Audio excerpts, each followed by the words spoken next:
Angie, and today I thought I would do a transfer. It's just a bird, black and white.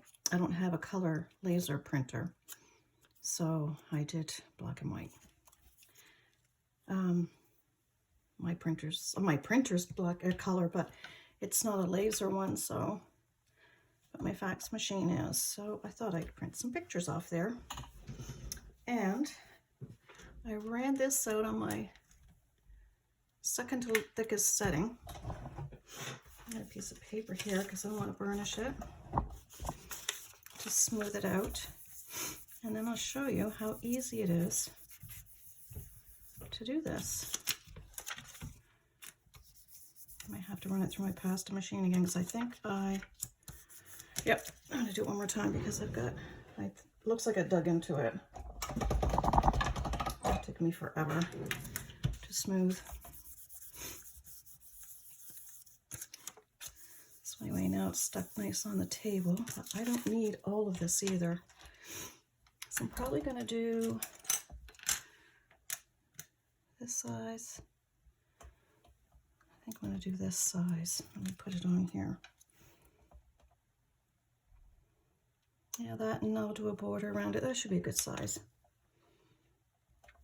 So I don't want to go up here. I don't want to make a mess of this. I seem to be doing a good job at it. And this here is just equal parts white and pearl. I might have a little bit more pearl than white in it, but that's pretty much all it is. And I do want this a little bit closer to me because I'm stretching way up there. So make this nice and smooth. And again, this is just a very base of how this procedure is done. I've been playing with it for quite a while, so just to make sure I do it right, because it was new to me too. You do need water, which I have here. I just have so many containers. I don't have running water downstairs, only upstairs, so I just bring a container of it with me. And I know I've read somewhere that it said warm water. I've tried both. It doesn't make a bit of difference. But I do want to just tap some water onto the base of my clay. I'll take this and flip it upside down. And I'm going to put some on top. And I'm quite generous with the water, but I also want it to, well, it has to absorb into the paper. And then I just very gently start rubbing it. And I hold it with this finger because I don't want it sliding all over my clay. And then I'll even leave it setting here for a little bit. I find it works better that way, just in the different ways that I've been doing. And you'll also, when you start rubbing it, you'll start feeling the paper peeling away, which is actually doing right now. So there's a piece right there. So very gently doing this, and it comes off in layers, and you don't want to rush this. The more you rush it, you're just going to mess it up. So you take your time, just slowly keep wiping it off. Sometimes I'll even leave it setting here for a few minutes. I want to show you as much as I can on camera, so you realize that it's not something you do in 1 or 2 seconds, more like 1 or 2 minutes. That image, all the paper will come off and the image will stay on your clay. And of course, like I say, I don't have a color printer, laser printer. So mine are in black and white, so I like using the white clay or pearl. White pearl, I like mixing it. It saves on my pearl and it saves on my white when I mix it, which is the main reason why I do it that way. And I've done quite a few of these. So I'll show you after what I have done. So you can check it out. But I mean, it's unlimited to what you can do. You can see I've already gotten quite a bit of paper off.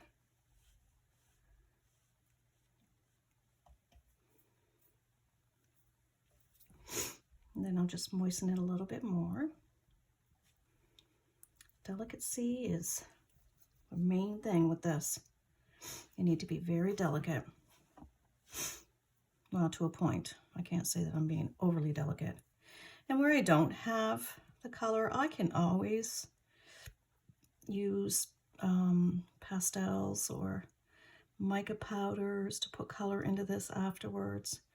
I haven't actually done that yet. I might try it. I don't know. But it definitely will work. I was thinking even alcohol inks.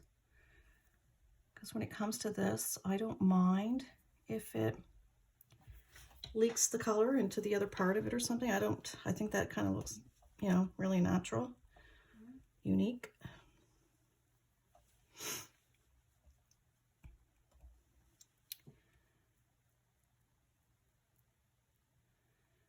I'm just trying to get all the edges of the paper off so it's just clay.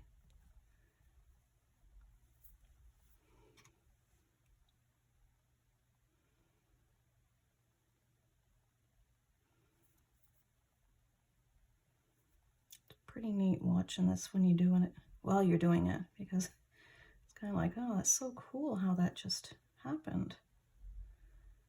You know what else works on these too that I've noticed? Oh, I'm gonna have to put you on hold here for a minute. Sorry about that.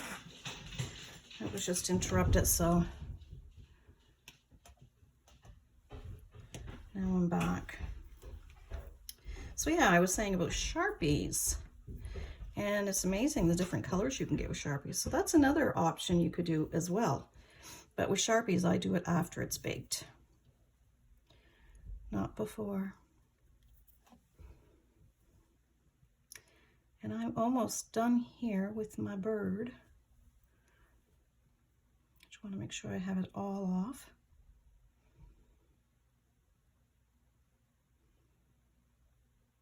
And you'll know if it's all off or not. It's just the ink that gets left behind. Because you can feel it. You can feel the paper. It's just about gone. I'll clean this up and I'm going to take a closer peek.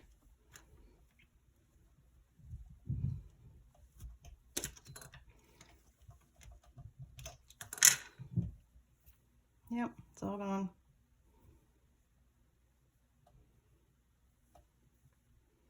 And there it is. Oh, pretty cool, isn't it? I think it is. So let's cut this out. I forget I was going with this design, wasn't I? I think I can. Problem is how I'm going to hang it. I don't know, that was kind of big.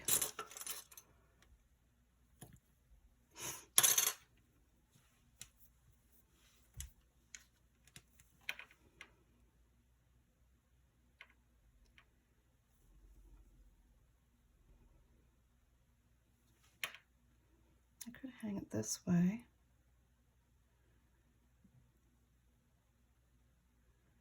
Yeah, like that. Let me get this going here again. I got all kinds of little stuff everywhere now. And I want to do a border after the fact. Don't want to cut his beak off or his tail. There. I think this might be okay. No, it's not. I'll do the border a little bit different. So I'm going to bake this.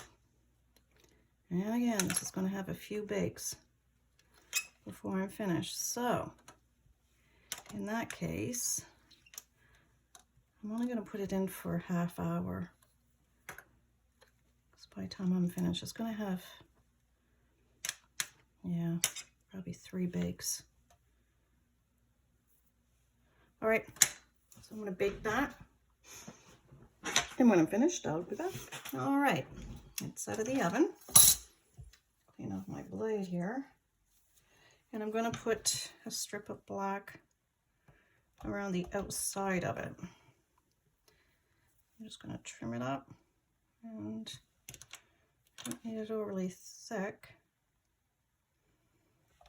I'll try this one. So I need some of my bakeable stuff here. Liquid clay.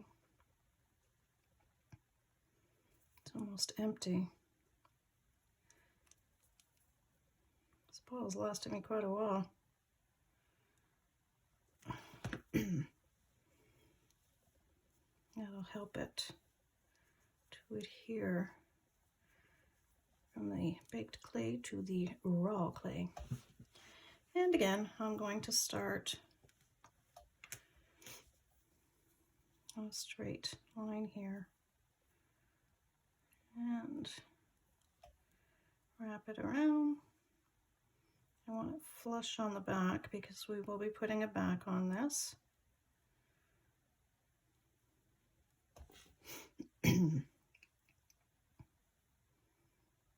There. And I will overlap it and cut it. Once it's overlapped properly. Like so. Take that off. And this off. I wonder how everybody's doing with their clay, purchasing it. I went on to a site there that Heidi gave me. When did I do that? Thursday, yesterday. Everything I wanted, black and everything, it's all sold out. So I'm hoping I get some stock in soon because I'm getting very low on my black. I do have some Fimo, so I can always switch over to that. And I can always call up the French Shore and see if they have any more black Fimo.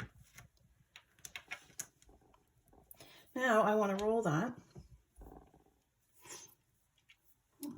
My knitting needle here, because I want that seam to be gone. So just gently roll this until it disappears. I'm not too worried about the back part of it because, like I said, we're going to put it back on this to make it look much nicer than this.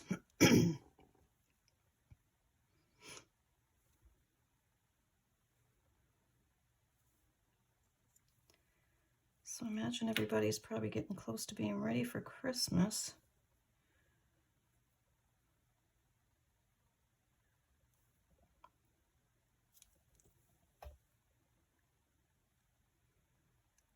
I haven't done too much this year. I haven't really been in the mood. But when the kids get older and the grandchildren start getting older, I don't normally see them much over Christmas, so I guess you kind of lose it.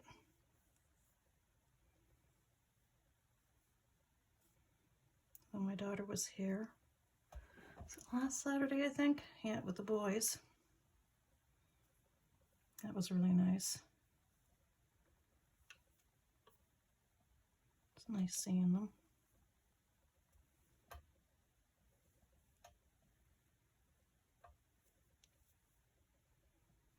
We stick to our bubbles because we have to. All right, that looks pretty good.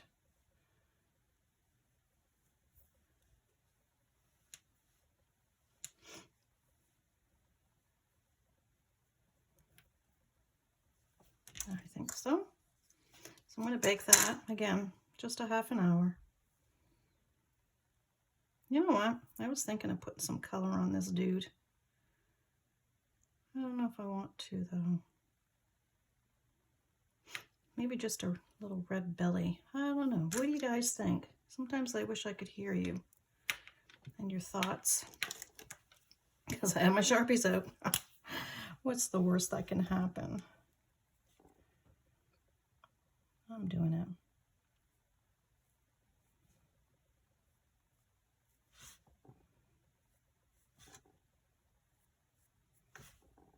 Oh, my little red belly.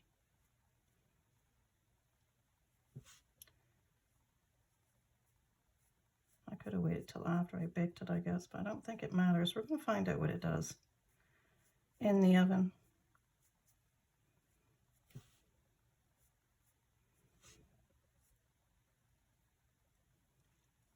If it doesn't turn out good, it doesn't turn out good. Then we'll know, right? Because we're in this together. That's probably enough. Looks like enough to me. These little mitts.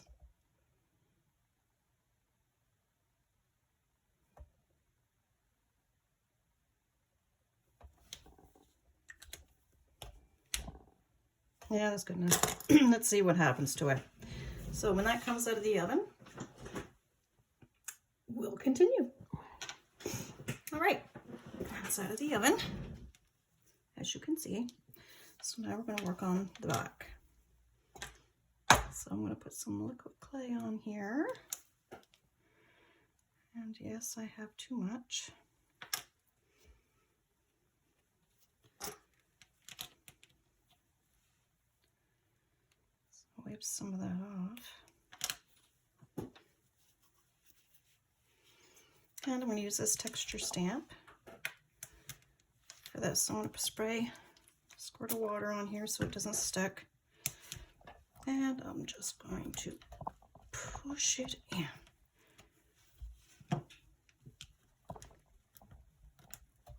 Like so. And we'll dry it off with a piece of paper towel. A piece of clay everywhere here. There.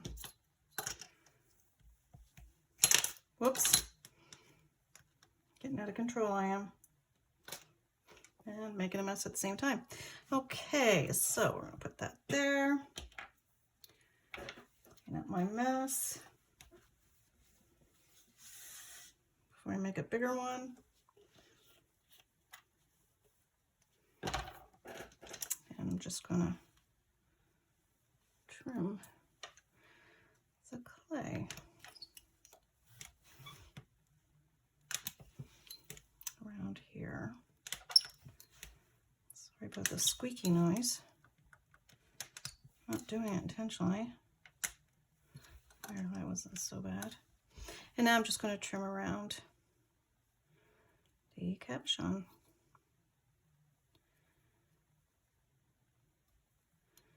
Very simple, very easy, especially when you do them in separate bakes. Just makes it easier to work with it. After I trim it, well, I'm just going to pinch it down. That moved on me because I got too much liquid clay on there. Oh well. And then I just blend in the sides so you won't see a seam.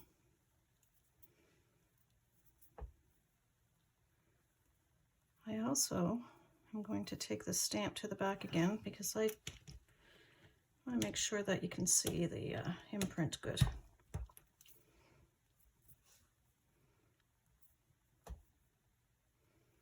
So much black clay all over my hands. And that'll make it flattened out more. And I can make sure that I have my sides done nice.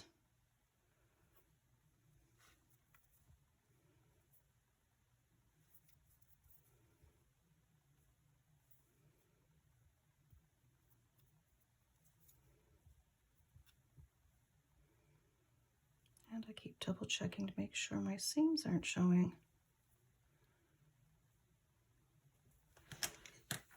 I'll squish it one more time. So I kind of messed up this corner a little bit. There, that's way better.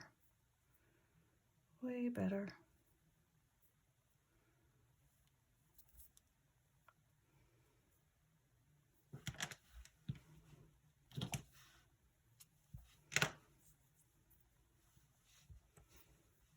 stand that feeling of little pieces of clay stuck to me. There. So we'll go bake this again for half an hour. And then we'll come back and get the clay out of the inside that I got in there. Like that. All right, so we'll bake this and then we'll come back. And we are back. And here it is out of the oven. And now we're going to put some resin on it.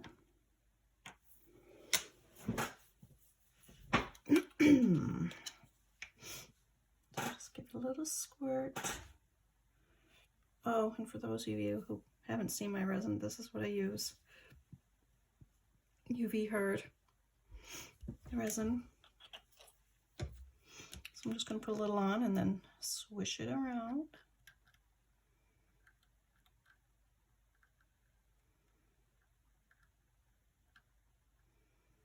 Sometimes I take it to the very edge outside, sometimes I don't. Depends on how high I have this. So this one here is high enough that I don't have to go right to the edge, which is good because sometimes I tend to spill it like I just did. So I just wipe it off.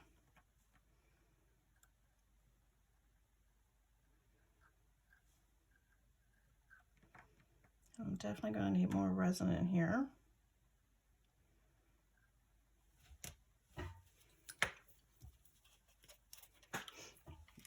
I like the resin because it really brings out all the nice colors.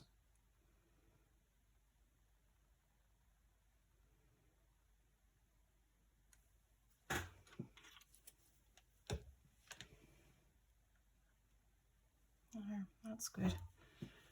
And I have my torch. I'll give it just a little blast in case there's any bubbles. And then I'll put it under the UV light. And when this is finished, I will be back and you can see the end results. And here we go. It's all finished. Boy, I really had that close, didn't I? In the back. Came out pretty good. The red did really well. So here's some other ones that I've done. This is a picture with their little pinkies holding each other and holding hands. And I just put these bells on the back, one I tucked in. This one I just glued on the back of it. That's probably what I'll do with this one too. And Mickey Mouse, Minnie Mouse. When nothing goes right, go left. And then I did these, and I used the Sharpies on them just to see what it would look like. Not bad. So there, I hope you enjoyed this tutorial. And until next time, I'll see you later. Bye.